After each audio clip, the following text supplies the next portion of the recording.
All right, what's good, everybody? Before I move on with this stream, I'm gonna mention everybody that's gonna spoiler alert. If you haven't watched the Nintendo Direct, watch it before you watch this stream. I don't want to spoil anything. Um, as far as that, if you don't care, then we shall move on with this stream.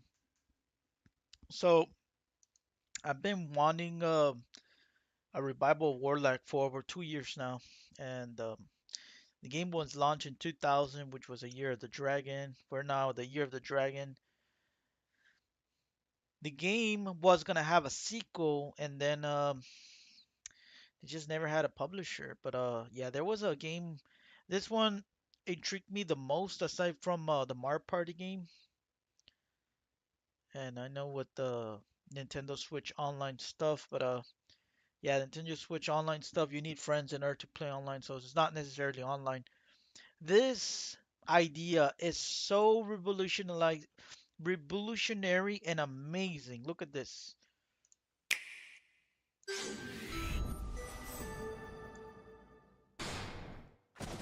Mission start.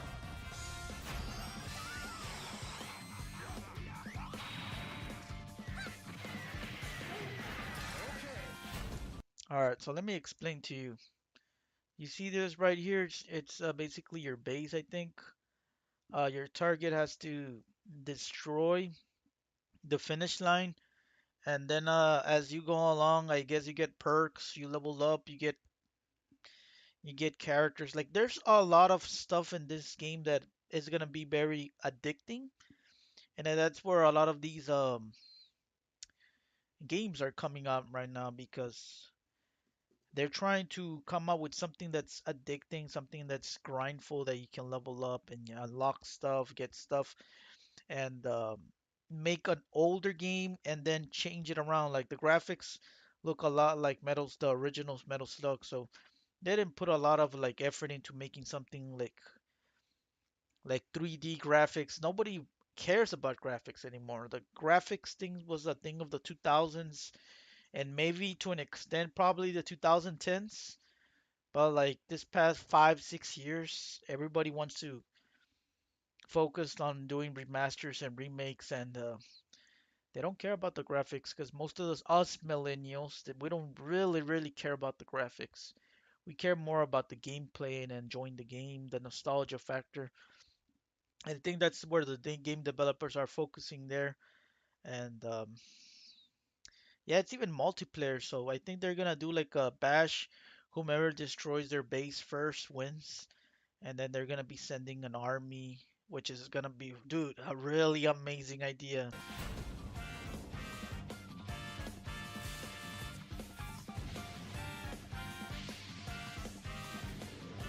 You see, everybody's gonna have different armies. That's so great, amazing.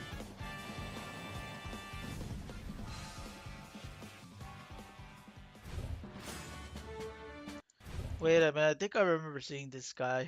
Yeah, I think it was one of the bad guys.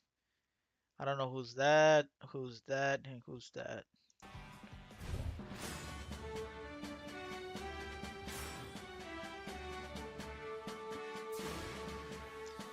So they're making it like a deck style, like a lot of these mobile games. I think they got the idea from that. I've been playing some mobile games in the past, not lately, where you can actually like make your deck and then fight it out. And I forgot there was one game that was actually pretty good, and then you could have waste money in order to make a deck out of it. Like I think I had like a Drake deck, which was like not bad, but wasn't that good. It was like an okay deck.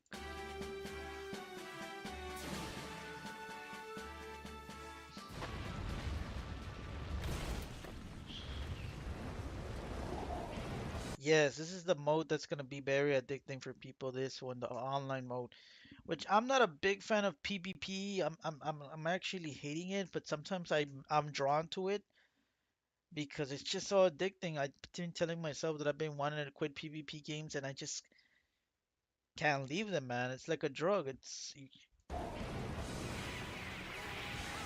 Look at this.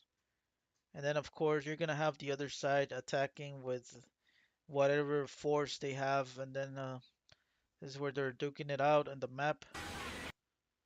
Oh no, it's right here in the map, I guess. And now they're in this side over here. They're about to win. Dude, I really have to get this game. And it's funny that I've been playing Metal Slug lately, and a lot of the stuff from the Nintendo Direct, like Perfect Dark, I've been playing it a little bit, and then I've been wanting to stream it on my Twitch. Just the nostalgia factor, and then a lot of those stuff are coming back, which was kind of disappointing because I wanted Donkey Kong 64, but maybe next time.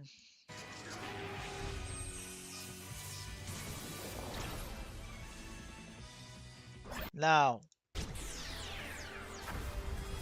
have this idea, but with a game called Warlocked. So the developers here, the designer, and then the programmer, Stephen Clark and Martin Wheeler, were the ones that made this game. The one that composed it, and the song is so amazing, is this guy right here. If they two can team up again, if they can find any composer, man, or they can actually use the same music and then do some deal with Jerome, then they can work things out, man. They don't need a publisher, man. Like a lot of these games now, like indie games, they don't take a lot of money, man. If you guys can do a page of GoFundMe, if you can get at least anywhere between 15 and 30K to make this game, it'll be possible, man. It like 15, 30K is very, very little amount. Like you're gonna extract the graphics from the Game Boy Color, you're gonna move them. Now, I don't know if it will work, if it will be like this game, which is gonna be like a side scroll, and then the side scroll method is gonna be this one. I haven't seen anybody done this method on YouTube, the war mini games, because you need an actual Game Boy Color, so I don't think you can do this on the emulator. I don't recall how I did this method. I think I scanned it, and then I plugged in the Game Boy adapter, whatever, and I put it on the TV, and it worked. So in this mode, they had the war mode on for Warlock, that you could create any type of army as you grind the game, and then you can put as many like knights and all of that. Now,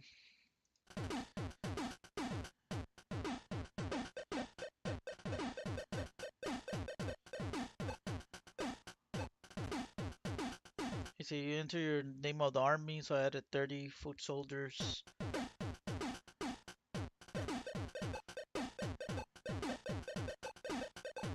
and I made and named it Warcraft.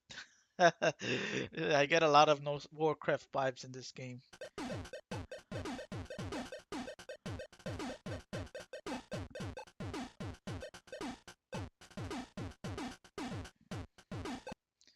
Yes, I have Warcraft, Army 1, and then FH.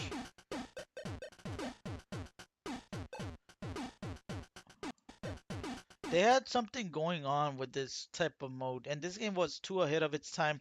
I feel like it's the most underrated Game Boy Color game. I know a lot of people are probably gonna say it's Golden Sun, Golden Sun.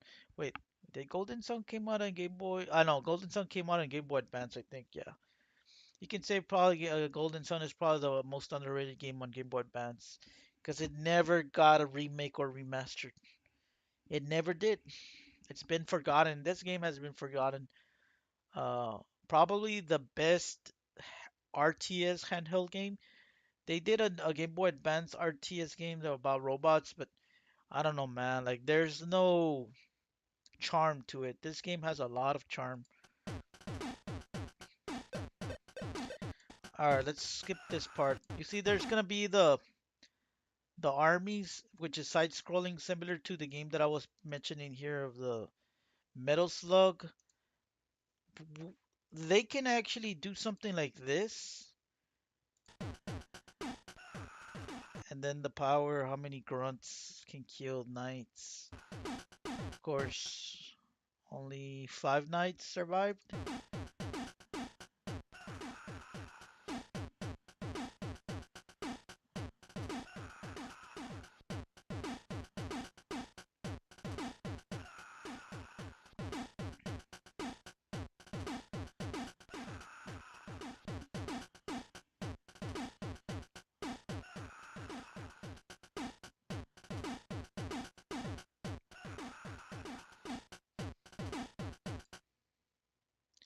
So basically, the Team Army won, Team Warcraft lost.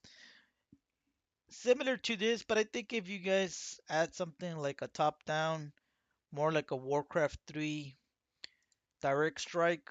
I know this method. There's been other games on Steam that I forgot. I think it's Army of Red Tides or something. I forgot the name of the game that has very similar mechanics to this. And I know Dota back in the 2000s inspired so many games like League of Legends, and then Dota its own game got released back in what 2014, 15, something like that.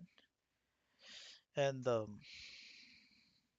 yeah, they can actually make this type of idea and add all the heroes and then add some of the mechanics of trying to make the game more stabilized. Like that, the foot soldiers, and then add the archers, and if they can add just one extra unit, or and then time passes, they can add more units, and then what this game is addicting is that they it can be like a gamble for the mixed version. That's why I like it a lot because you don't know what you're gonna get. Well, imagine that, but with the wizards. So you're gonna have the grunt or the knight, and then the elf and the warlock game, right? And then you're gonna have your 4 or 6 wizards, and they're all gonna be random. Of course, you can't get the queen and the barbarian. You're gonna have a choice to either choose a race or be random. Now they'll have a mechanic of having a tower. Warlock has a tower.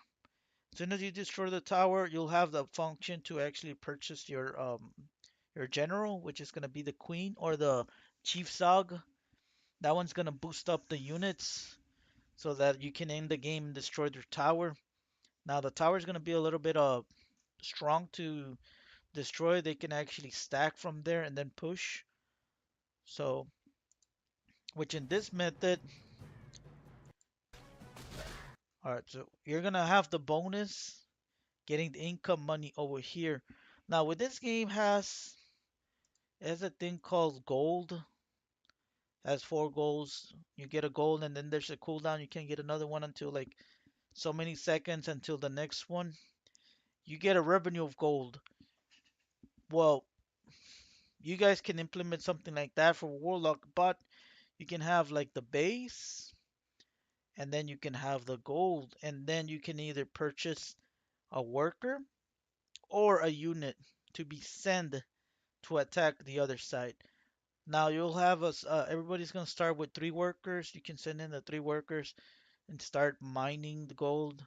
The gold would be nice. It would be kind of like a distant, so that it can have a lot of units moving. Because if you're gonna have them really close, then what's the point of purchasing workers? And they're gonna not gonna be that cheap. So it's you're gonna be using what kind of strategies to use, either to use a worker or to use a what's it called the to put men. Now in the game there was a wizard called Stealth Wiz, Sweat Wiz, sorry.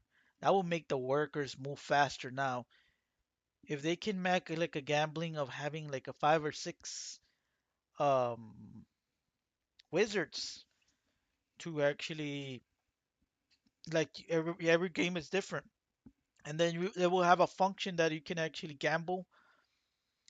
It will cost a set of money or gold. You click on it, you'll purchase it, and then you'll get a roulette of different type of heroes. And then if you do a roulette, and then if you get like all of them eggs, instead of getting a hero, you're gonna get that baby dragon, and that baby dragon is gonna spawn in the castle. Now, the baby dragon can die, but if it spawns in the castle, which is gonna be kind of close, it's gonna try and stay there. Maybe there's gonna be like a cooldown, 30 seconds, and then it's gonna spawn as a dragon now. So it's gonna move from a baby dragon to a dragon. They can be methods like that, like a gambling type of ideas to make it very addicting. And then dragons are very hard to take out. So if anybody just spams nothing but soldiers, you can actually get that, or you can actually purchase the dragon yourself. But the dragon itself, you need it when it's the tower.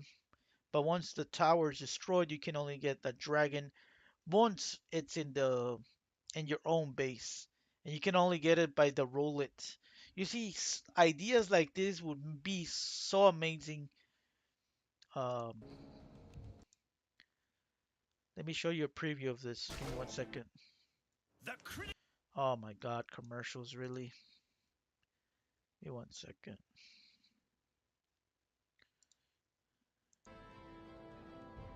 All right, so you put that worker right there.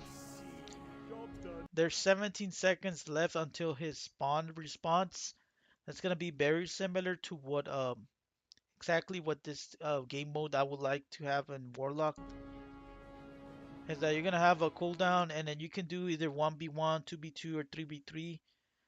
The team 3v3 would probably be amazing, but it all depends on what type of rules before you start. And then when you're on this side, which is the opposite side of the enemy, that means they're gonna have a bonus gold. That means they're gonna have a faster revenue of money. They're gonna be on the opposing side. Whenever you're on the other side, you're gonna have more money. So that could be one mechanic. Let's see what else.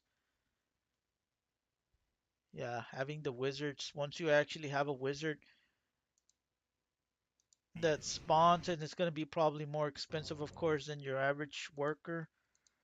Or yeah, it's gonna spawn every time whenever you have a cooldown. And again, the terms of methods of winning is by your army destroying their base. Which for the humans had the castle, had what was the other one? It was like a town hall. It was a bunch of stuff. I think the orcs had it amazing. Had like a big tree, had a big spider. There was like two different castles for each, but they were basically the same thing for the races. And then as time goes by, you can add more features like skins to make it more fun and addicting. Add some stuff that you can't unlock anymore. You have to pay in order to get it. Not like a pay to win thing. It's more like pay to in order to have some like unique skins. Because a lot of players, including myself, we all hate like stuff that you have to pay and then like you can't get it because you have to only pay it in order to get it. Like that's basically a pay to win. No, I don't like it. A lot of people don't like it. So yeah, so the grinding thing would be great. Like the skins that are unique only to paying would be great. I know some people would probably spend money on it if they get really hooked on it. And like I said, this game has been out since 2000. It's been a very long time. So I see this game coming. Like if Stephen Clark, which he actually came in and messaged on me one of the videos for my Warlock the human speedrun slash world record, whatever you might want to call it. I don't. I think it's still on my YouTube channel. And I told him that I was actually gonna do a voice commentating for the Beast, and I was actually gonna mention him, and I just never did. So I feel like in a way, I kind of like disrespected him because I just never obliged to my to what I said. So I don't know if he deleted the comment or he deactivated or deleted his YouTube channel. The comment is no longer on that video, so it'd be nice if they can come back and just like the rock bands, man, if like 20, 30 years later they decide to get together and start forming start performing again. Um, Again, like with indie games, with a lot of the nowadays, you don't need a lot of money to publish something nowadays. And then, yeah, like the way to market things. I think it's easier to market games now than they were back then, in my opinion, because like like you had to release some certain games like Nintendo. They were harder to publish, in my opinion. I'm not a gaming developer, and I'm not sure how that goes. But it seems like nowadays everybody's making games. Everybody. Heck, if I had all the tools and software, man, I can actually make my own game. And I already told you what kind of game I would like to make. I think I mentioned one of the videos, which is like a board game style type of game. Then last but not least, I don't know why they decided to release this on the Game Boy Color. They should have done this on. Wait, was it Game Boy Color? I think originally it was gonna be in the Game Boy Color, and then they changed it to Game Boy Advance. Like this doesn't look nothing like the original one. This looks like a really different game, and I mean, I'm not saying it's a bad game, but stick to like like the RTS mechanic, man. That was the game was known for that, and it's a damn shame they couldn't find any publishers. Now, if they would have changed it to the mechanic of the original game, or heck, even a tower defense game, man, they would have probably been a lot cheaper and more easier to make than this type of game, having on like all the colorful features and having like a tower defense game based on the original game, just a little bit more better graphics similar to this. It would have been a success, man. But I don't know what this type of people were thinking during this time, but yeah, so it's stuff like this that that doesn't go through that well, but it is what it is. I mean, they went 8 bits. Wait, Bit Studio 8 bits. Bit Studio went defunct on 2008, which is the freaking year of the rat. That's what I'm saying. 2026 would probably be a great year for them to, if they decide to actually make a Warlocked, it would probably be a great year for them to come back. Just a food for thought if you guys want to hopefully see my content here and have some type of motivation to see if they can make some revival into this amazing game because it doesn't have a lot of love on YouTube and Twitch. Nobody plays it that much. And it's actually my favorite game on the Game Boy Color, which it's a damn shame because everybody just focuses on Pokemon and that's it. Pokemon and a few other games I can't think of top of my head, but yeah, I'm gonna cut this stream. All right, take care, everybody. Have a good one. Peace out.